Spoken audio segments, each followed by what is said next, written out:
And so again, we're gonna go follow my old pattern on there. And I'm on a 15, just want to double check. I'm gonna pull this hair up and the ear back. Just take this out. And she's older, so I have to stretch her. A little droopy.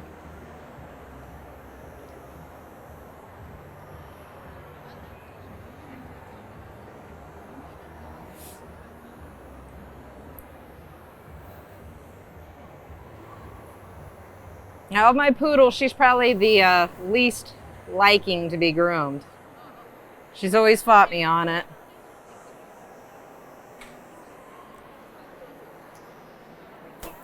I'm gonna hold her head up.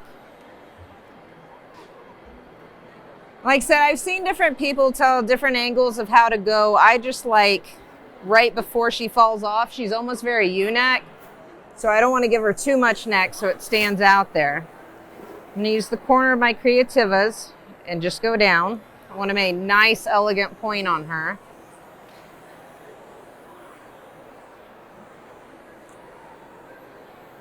Oh.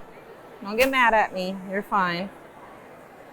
You try to make yourself nice, clean lines. Clean lines will be your lifesaver in the end.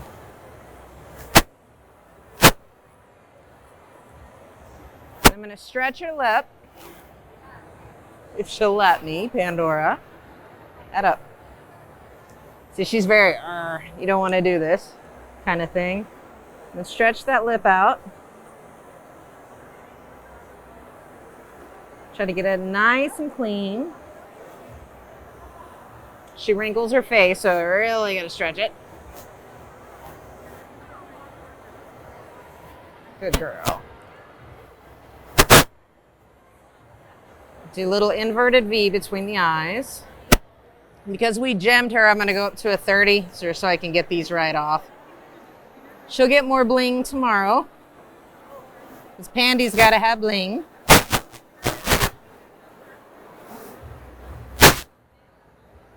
That nose super clean. And I always do a 30 back around my eyes just to get those super clean.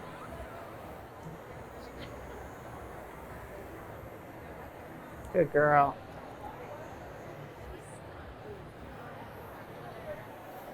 Back to a 15 for the other side of the face. Hold that hair up, ears back.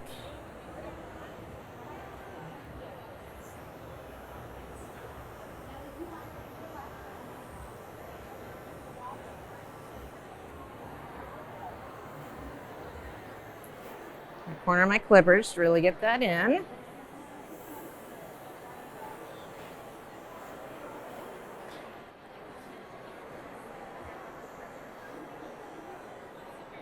Good girl.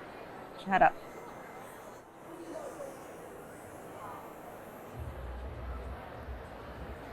It's a pretty girl. Now I'm going to go back to my 30 for the rest of her muzzle.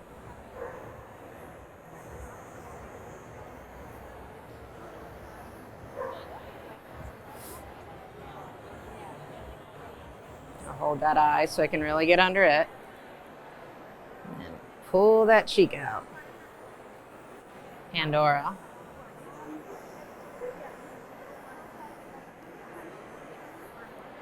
Head up.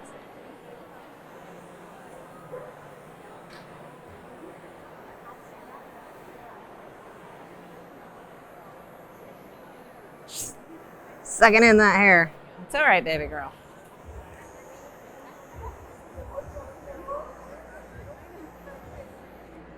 Good girl. Good girl. All right. So, like I said, I'm going to go different on both sides. I'm going to start working on her pom-poms a little bit. Let me see something really quick. Let me get her fluffed up.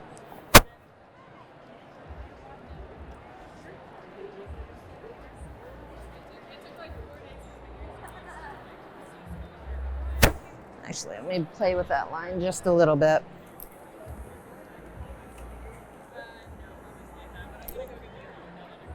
Okay. And her pattern is slightly off. I I've been having somebody else groom one of my dogs for a change, and we're learning how to groom on her. Not that she's always the most willing and accepting of it, but she's got a fun coat to kind of play with. So I'm gonna try to fix up my lines just a little bit.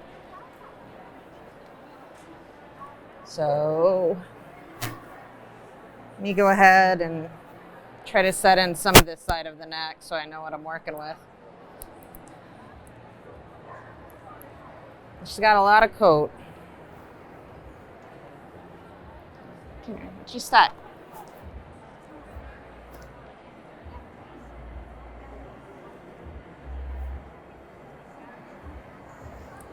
Okay.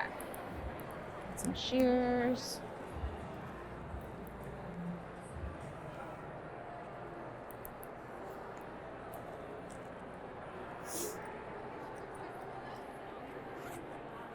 All right.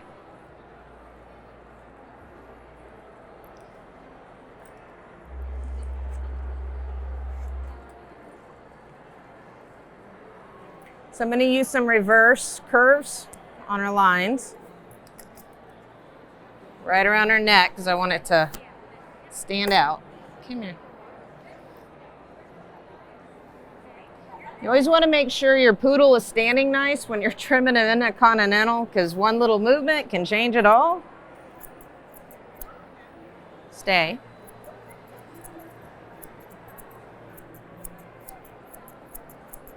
So I'm going to set this back into the shoulder.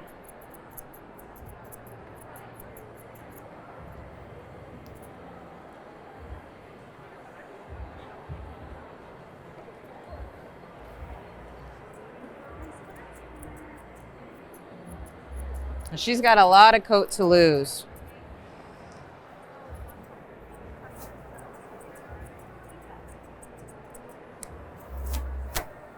And get my line down here.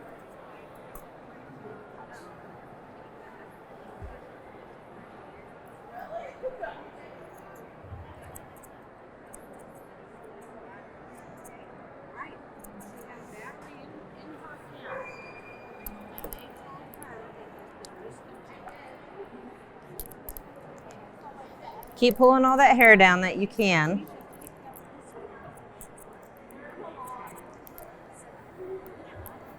Stop. You're being fidgety.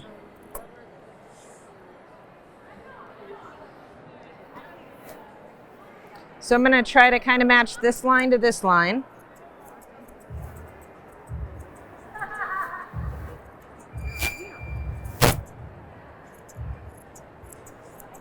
So this by no means is not a show continental. It's just my pet version of her continental. I just happen to like a lot of fluff.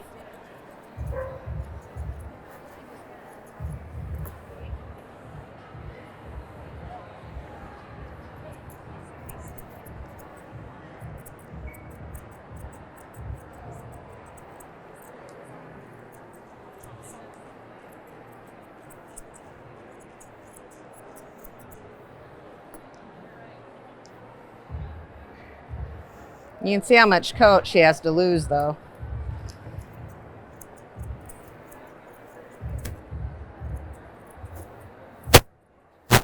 I originally got Pandora because I have all white standard poodles because I love creative. I wanted everything I have to color it up. And I wanted something that forced me to learn breed profile. And so if I got the time, she was black when I first got her, Shern blue, and I knew it would force me to do something normal, I guess, normal poodle trims. But a lot of my clients, I take her to work every day and they've fallen in love with her. And so now I do a ton of blue and black standard poodles. They all want the same cut as Pandora. Lori, do you get a lot of clients that want you to do this kind of stuff for their everyday dogs?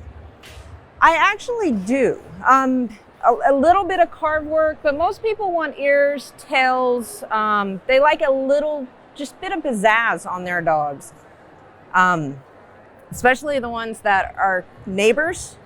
That's always fun because you start one dog and then their neighbor gets jealous and then that dog wants colored and so on and so forth.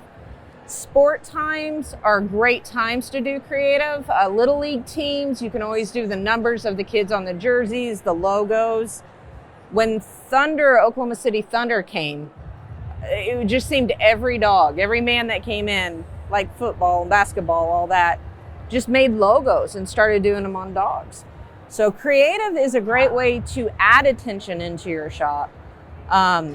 Especially most creative, salon creative is very easily done. It's very quick, very temporary products. You don't have to go as extreme as what you see running around. A little bit of color will always do it.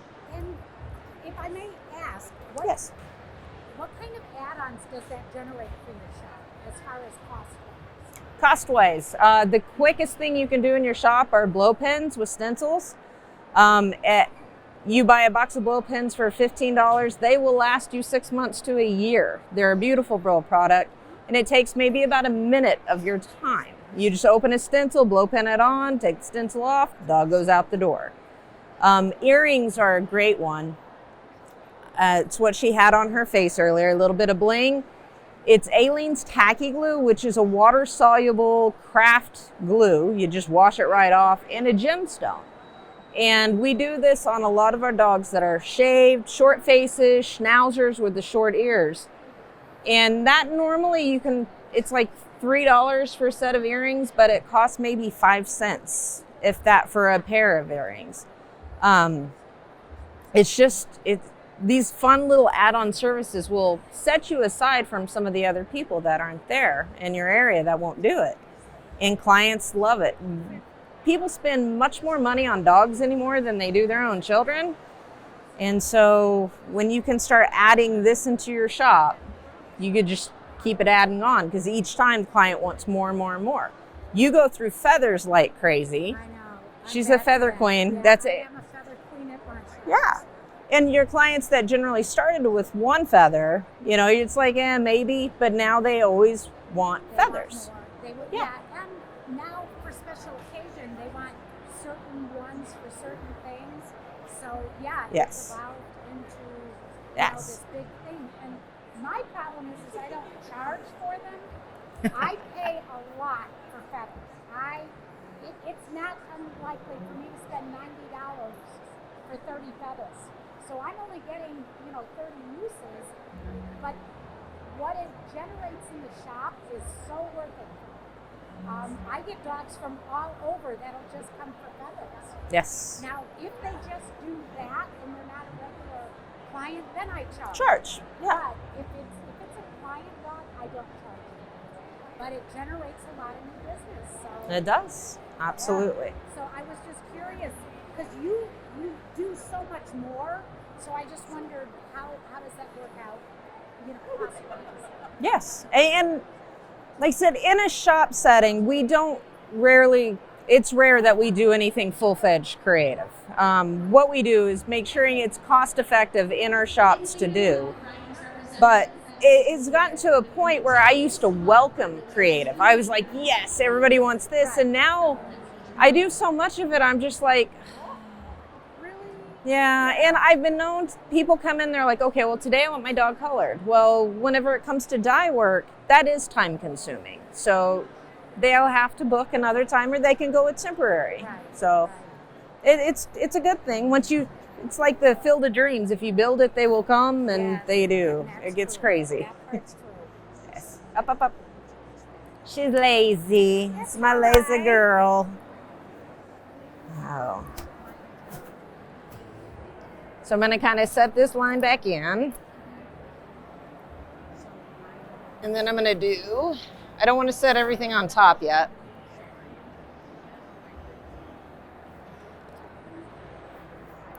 It's kind of hard to see from the side, but we're going to work with it.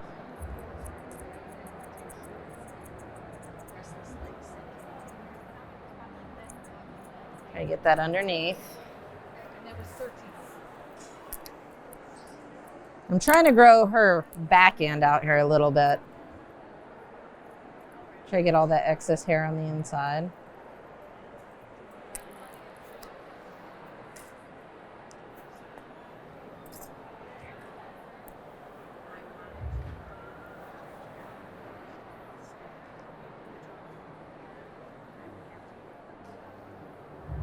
And I'm gonna take, let me get this back line set in.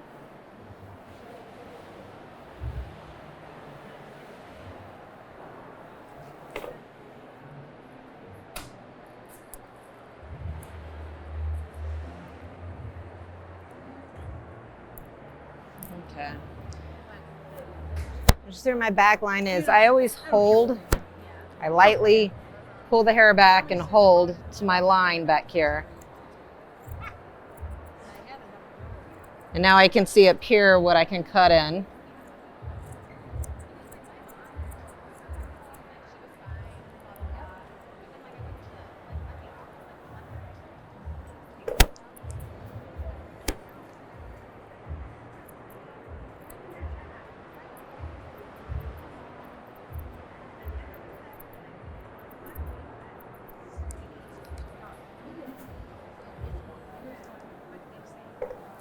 Head up. Everything falling behind that line off.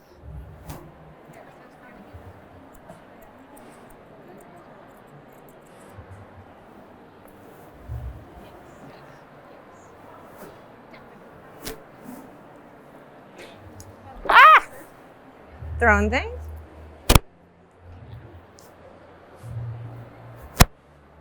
Okay. On her rosettes, I'll get all of this jacket later. I'm trying to grow them back up. You can see they were cut pretty far back. So I'm going to move them up. And I'm going to use some extreme curve for those.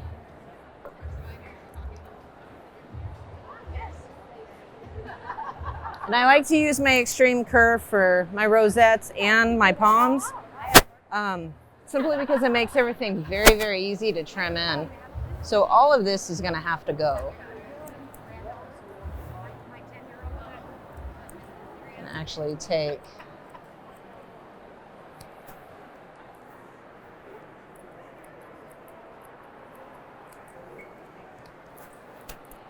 and brush it out.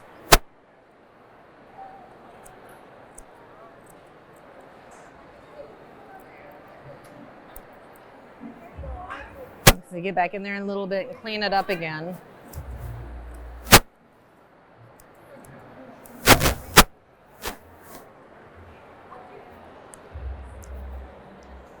I want these to grow forward a little bit, so I'm not going to take as much in the front off. You can see how much underneath still needs to come out. So I'm going to edge that. Really want to expose her thigh. She's got a really pretty hiney, so I don't mind showing it off.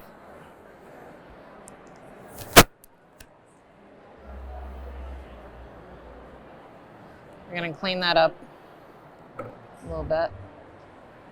That up.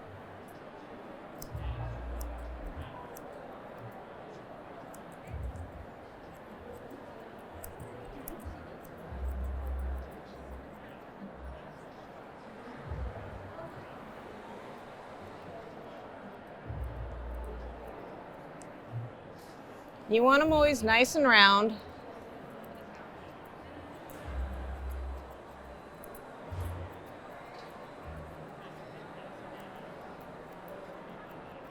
Pandora's gonna look like she had a rear end reduction today because she's running around with big butt. She's got a very cute butt. I figured it out. What is it? You know why there's so many poodle mixed breeds? It's because poodles have nice butts. That would be it. Right, right? That's why there's so many doodles, because they're checking out the poodle butt. They're checking out the poodle butts, right? That's right. All right, I figured it out. They can let all their Facebook friends know. All right.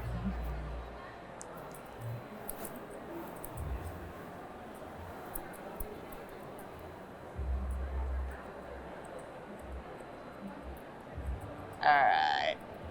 Like so, we're gonna get back up here in a little bit, and we'll carve in.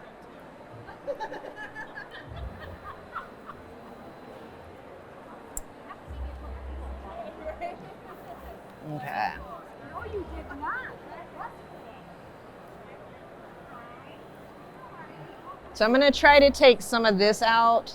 So I wanna go from top to bottom because otherwise all my hair is gonna end up falling on my palms down here.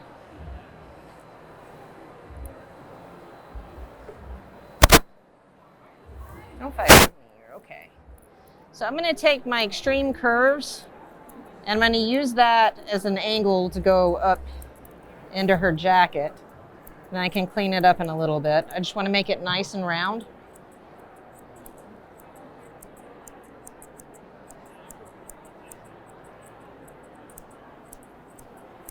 Just connect to the lines.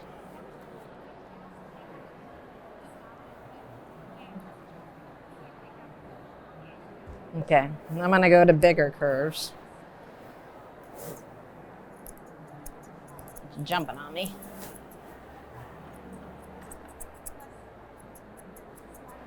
Sorry, my hair gets in the way. I'm gonna take that in tighter. Flip them. I just want it to roll in the back.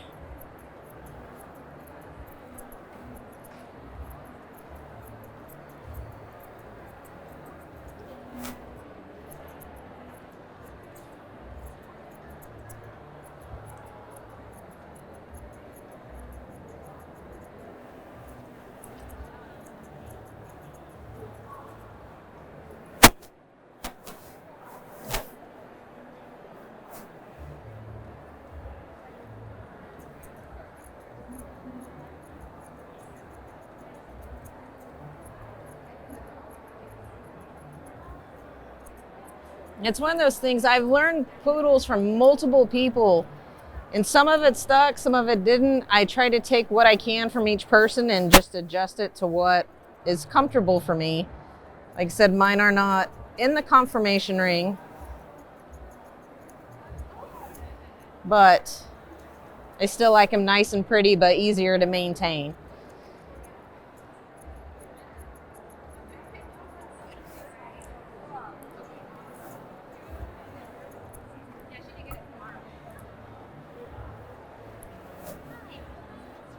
Just keep pulling those hairs out. And I think tomorrow we do a finish, so tomorrow I'll be doing a spray up on her.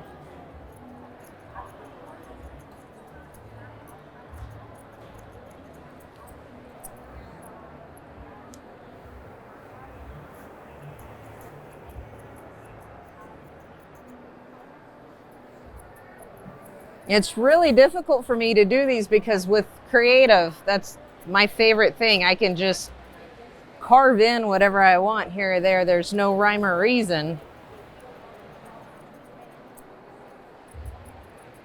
It's like right now I'm just looking at her rosette. I'm like, ooh, it could be a heart or it could be this or that. I just try to sometimes remind myself, don't do that to every one of your dogs.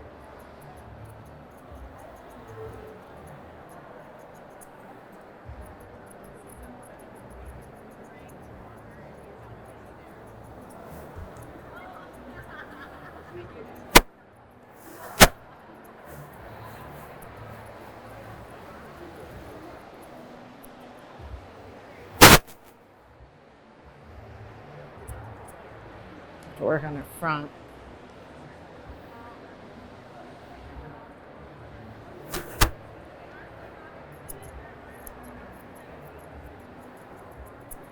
A little more of that chest out.